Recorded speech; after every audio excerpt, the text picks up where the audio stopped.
नमस्कार मंडळी. लाडकी बहीण योजनेसंदर्भात एक सगळ्यात मोठी खुशखबर समोर येत आहे. मुख्यमंत्र्यांनी सर्व बँकांना आदेश दिले आहेत. काय आहे तो आदेश या व्हिडिओमधून आपण पुराव्यासकट जाणून घेणार आहे आणि त्यासोबत अजून एक गोष्ट जाणून घेणार आहे, ती म्हणजे 17 ऑगस्ट रोजी सर्व महिलांच्या खात्यात या योजनेचा पहिला हप्ता म्हणजे 3,000 रुपये प्रमाणे जमा झाला होता. परंतु या योजनेचा दुसरा हप्ता कोणत्या तारखेला जमा होणार आहे या व्हिडिओमधून आपण जाणून घेणार आहे. त्यामुळं व्हिडिओ संपूर्ण बघा. पण तत्पूर्वी आपल्या चॅनेलला सबस्क्राईब नक्की करा, कारण सर्व शासकीय योजना, नोकरी भरती संदर्भात सर्व अपडेट्स आपल्याला या चॅनेलच्या माध्यमातून तात्काळ मिळतील. त्यामुळं चॅनेलला सबस्क्राईब करायला विसरू नका. चला व्हिडिओ सुरू करूया. तर मंडळी, आपल्या चॅनेलवरची प्रत्येक बातमी आपण तुमच्यापर्यंत पुराव्यानिशी पोहोचवत असतो. आजची माहितीसुद्धा आपण पुराव्यासकटच तुमच्यापर्यंत पोहोचवणार आहे. महासंवाद माहिती व जनसंपर्क महासंचालनालय महाराष्ट्र शासन यांच्या पोर्टलवरून ही थेट बातमी तुमच्यापर्यंत पोहोचवत आहोत.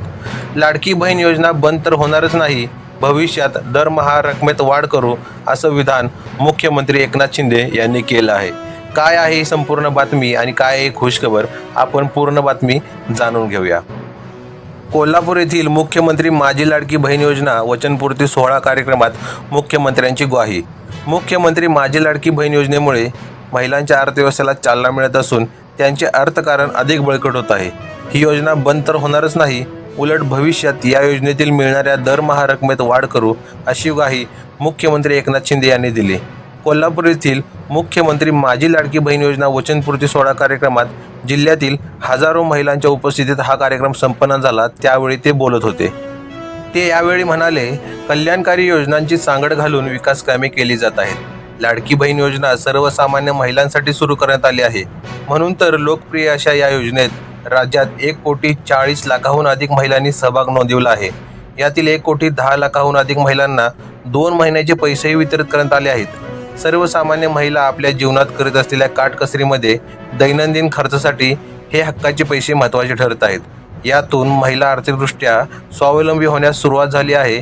आता त्यांना घरात पैसे मागण्याची गरज राहणार नाही, असं वक्तव्य मुख्यमंत्री एकनाथ शिंदे यांनी या कोल्हापुरातील कार्यक्रमावेळी केले आहे. परंतु यासोबतच त्यांनी बँकांना दिलेले आदेश या ठिकाणी सांगितलेले आहेत. मुख्यमंत्री म्हणाले, मुख्यमंत्री माझी लाडकी बहीण योजनेतून हस्तांतरित केलेला आर्थिक लाभ कोणत्याही थकीत कर्जाच्या बदल्यात समायोजित केला जाऊ नये. यासाठी खात्यातून पैसे परस्पर न काढण्याबाबत सर्व बँकांना कडक निर्देश दिलेले आहेत.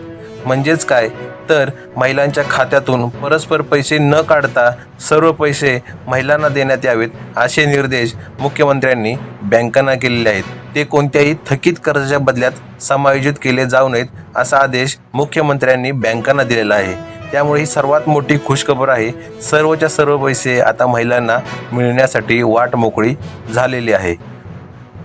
तर मंडळी, आतापर्यंत 1 कोटीपेक्षा जास्त महिलांना आपल्या खात्यात 3,000 रुपये प्रमाणे पहिला हप्ता जमा झालेला आहे.